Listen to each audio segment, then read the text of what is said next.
हम दोनों बूढ़े हो गए, थके रहते, घुटनों में तकलीफ रहती, जमीन पर बैठने का मन करता पर बैठ नहीं पाते, मैं बैठ जाता तो उठ नहीं पाता, चलने फिरने में इतने धीमे हो गए कि छोटा घर बड़ा लगता।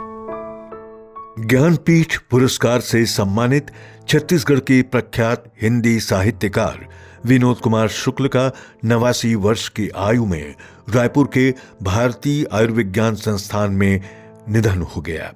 उन्हें सांस लेने में कठिनाई के कारण 2 दिसंबर को एम्स में भर्ती किया गया था। उन्हें वेंटिलेटर के जरिए ऑक्सीजन सपोर्ट पर रखा गया था, जहां मंगलवार को उन्होंने अंतिम सांस ली। विनोद कुमार शुक्ल का जन्म 1 जनवरी 1937 में हुआ था। छत्तीसगढ़ के राजनांदगांव में जन्मे विनोद कुमार शुक्ल ने अध्यापन को रोजगार के रूप में चुनकर अपना पूरा ध्यान साहित्य सृजन में लगाया।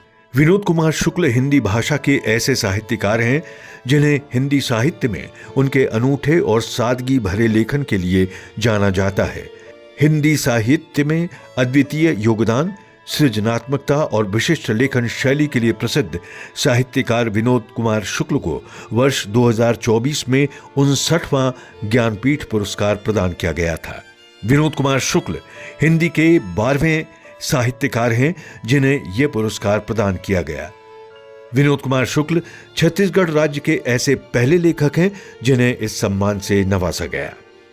लेखक, कवि और उपन्यासकार विनोद कुमार शुक्ल ने उपन्यास एवं कविता की विधाओं में साहित्य सृजन किया। उनकी पहली कविता 1971 में लगभग जय हिंद शीर्षक से प्रकाशित हुई थी। उनके मुख्य उपन्यासों में नौकर की कमीज, दीवार में एक खिड़की रहती थी और खिलेगा तो देखेंगे शामिल हैं। 1979 में उनके उपन्यास नौकर की कमीज पर इसी शीर्षक से फिल्मकार मणिकौल ने फिल्म भी बनाई। उनके दूसरे उपन्यास दीवार में एक खिड़की रहती थी को साहित्य अकादमी पुरस्कार प्राप्त हुआ। उनका लेखन अपनी सरल भाषा, रोचक प्रभा, गहरी संवेदनशीलता और अद्वितीय शैली के लिए जाना जाता है। विनोद कुमार शुक्ल हिंदी साहित्य में अपने प्रयोगधर्मी लेखन के लिए भी जाने जाते हैं। उन्हें साहित्य जगत के लगभग सभी प्रतिष्ठित पुरस्कारों से सम्मानित किया गया था। उनकी कृतियों का अनुवाद भारतीय भाषाओं के अलावा विश्व की अन्य कई भाषाओं में किया गया था। विनोद कुमार शुक्ल का निधन साहित्य जगत की अपूरणीय क्षति है।